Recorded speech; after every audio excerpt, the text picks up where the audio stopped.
look at damage left behind following a destructive standoff at the Bristol County Jail. And Dartmouth House of Corrections. Bristol County Sheriff's Office released these photos today. You can see the cell doors there, smashed the windows there, a damaged fire extinguisher. We also saw toilet paper, beds, and other things just scattered all over the ground. Now, the sheriff says the standoff started Friday when officers tried to move inmates around as part of a suicide prevention plan. He says nearly 100 inmates didn't want to be moved. It took several hours for jail officials to regain control. They say no one was. They was wildin' out. The COs shutting things down, backing out, and saying, just, cordoning off that housing unit, that kept us from having a true riot. So otherwise this was just damage. The sheriff says the disturbance remains under investigation. Inmates who started the disturbance, he says, will face new charges. Last time I was there was June of 2012. A chaotic scene unfolded. More than a dozen inmates organized a standoff with law enforcement for hours because they refused to be moved. Because they was in open door units. And y'all want them to move to a locked door unit. Now that's why this happened. Well, Glenn, tonight everything is back under control here at the jail. That is the good news. Nobody was injured today, but there is substantial damage. This went on hour after hour. Law enforcement Friday afternoon moving in on the Bristol County Jail, attempting to regain control of the facility. This after inmates started rebelling against a plan to move some of them into other units. They got it in their minds that they were going to stir the pot.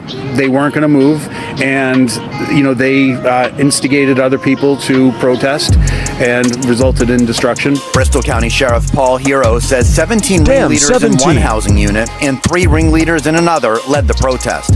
Half of the cells have no lock, GA and or inmates can GB easily congregate. The sheriff says they started to rip surveillance cameras from the walls, destroy beds, break windows, even set fires, and improvise weapons. They wasn't playing. Basically the worst case scenario. Jail supervisors ordered the corrections officers to leave because the situation got dangerous. This ain't the place came up to with be. a list of demands, everything from better programming to more barbers. They wanted TVs in cells. Like other jails. My response to that was, you just destroyed your TVs. There were several hours of negotiations. So I responded in writing. Right here you can see him pass the note. And what went down from there.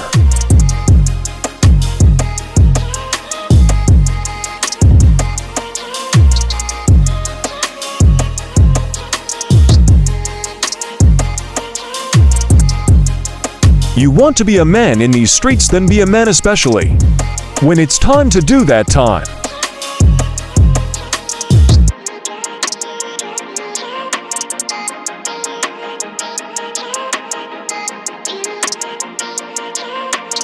Watch full video till the end so you can see your jail mix, aka jail food.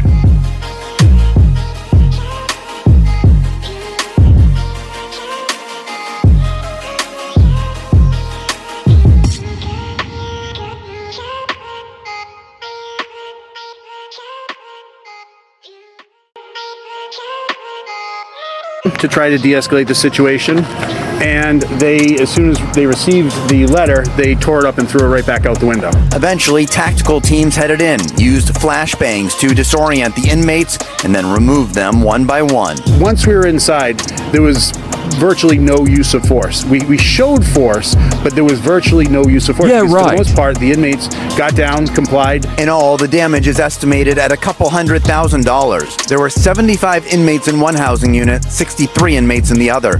Corrections officers say the incident shows that all cells require locks, and more staffing is needed as well. That's one correction officer for 40, 50 inmates. That's a very volatile and dangerous situation, and we saw it unravel here.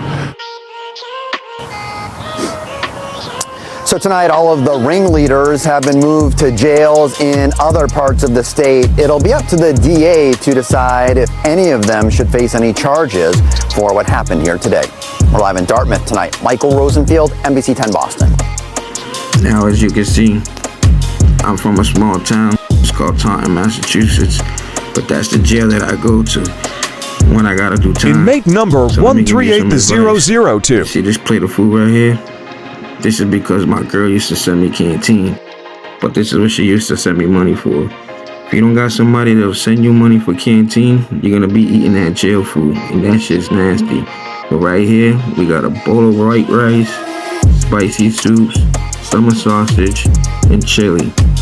Let me tell you something, in Dartmouth, for meats, all you get is pepperoni, summer sausage, Slim Jim, tuna, or mackerel. Then you get your white rice or your brown rice, and a bag of chili, whether it's spicy or not spicy. Then after that, you get your cakes and shit like that. Your Crystal Light, because we don't even get soda out here. So, if you're on the sidewalk, stay on the sidewalk. If you're a street nigga, just know the Dartmouth House of Corrections got a bed for you. They always open like the Motel 6. I'm out. Deuces.